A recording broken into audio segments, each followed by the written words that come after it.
बिस्मिल्लाहिर्रहमानिर्रहीम।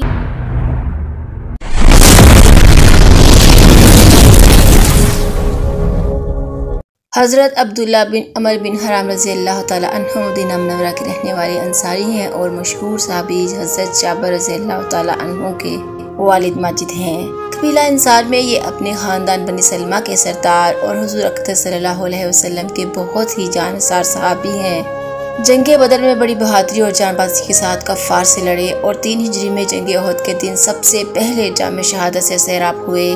बुखारी शरीफ वगैरह की रवायत है कि उन्होंने रात में अपने फर्जंद हज़रत जाबिर रज़ी अल्लाह ताला अन्हु को बुलाकर फरमाया कि मेरे प्यारे बेटे, कल सुबह जंगे उहद में सबसे पहले मैं ही शहादत से सरफराज हूँगा।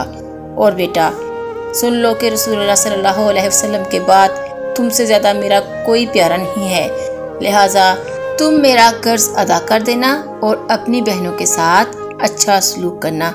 ये मेरी आखिरी वसीयत है। हज़रत जाबिर रज़ी अल्लाह ताला अन्हु का बयान है कि वाकई सुबह को मैदान जंग में सबसे पहले मेरे वालिद हज़रत अब्दुल्ला बिन अमर बिन हराम रज़ी अल्लाह ताला अन्हु ही शहीद हुए। हज़रत जाबिर रज़ी अल्लाह ताला अन्हु कहते हैं कि जंग उहद के दिन मेरे वालिद हज़रत अब्दुल्ला अंसारी रज़ी अल्लाह ताला अन्हु की मुक़द्दस लाश को उठाकर बारगाह रिसालत में लाया गया तो उनका ये हाल था कि काफरों ने उनके कान और नाक को काट कर उनकी सूरत बिगाड़ दी थी। मैंने चाहा कि मैं उनका चेहरा खोलकर देखूं तो मेरी बरादरी और कुंबा कबीला वालों ने मुझे इस ख्याल से मना कर दिया कि लड़का अपने बाप का ये हाल देखकर रंजो गम से निढाल हो जाएगा। इतने में मेरी फुफ्फी रोती हुई उनकी लाश के पास आई तो रहमत आलम सल्लल्लाहु अलैहि वसल्लम ने फरमाया कि तुम उन पर ना रो या ना रो। फरिश्तों की फौज बराबर लगातार उनकी लाश पर अपने बाजुओं से साया करती रही है। हज़रत जाबिर रज़ी अल्लाह ताला अन्हु का बयान है कि जंगे उहद के दिन मैंने अपने वालिद हज़रत अब्दुल्ला रज़ी अल्लाह ताला अन्हु को एक दूसरे शहीद हज़रत अमर बिन जमुह के साथ एक ही कब्र में दफन कर दिया था। फिर मुझे ये अच्छा नहीं लगा कि मेरे बाप एक दूसरे शहीद की कब्र में दफन हैं, इसलिए मैंने इस ख्याल से कि उनको एक अलग कब्र में दफन कर दूं।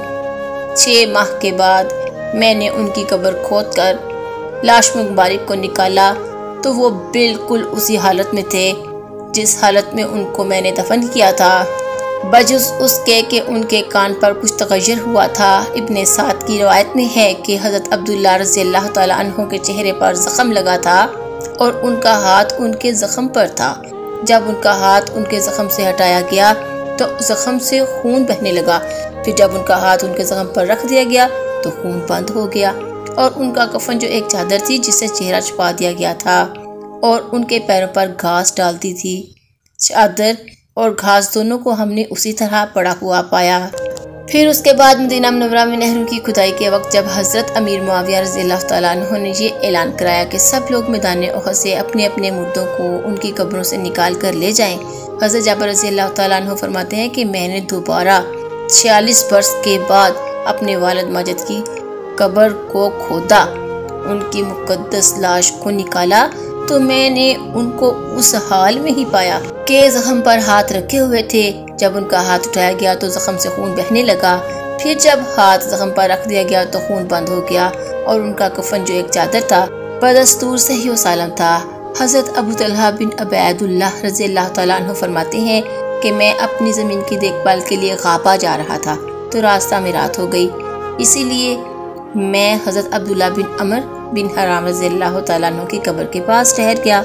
जब कुछ रात गुजर गई तो मैंने उनकी कब्र से तिलावत की इतनी बेहतरीन आवाज़ सुनी कि उससे पहले इतनी अच्छी क़राअत मैंने कभी भी नहीं सुनी थी।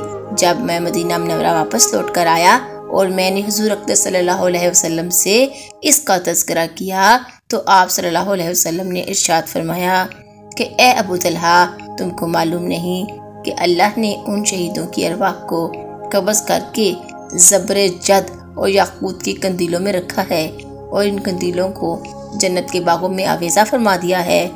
जब रात होती है तो ये रूहें कंदीलों से निकाल कर उनके जिस्मों में डाल दी जाती हैं। फिर सुबह को अपनी जगहों पर वापस लाई जाती।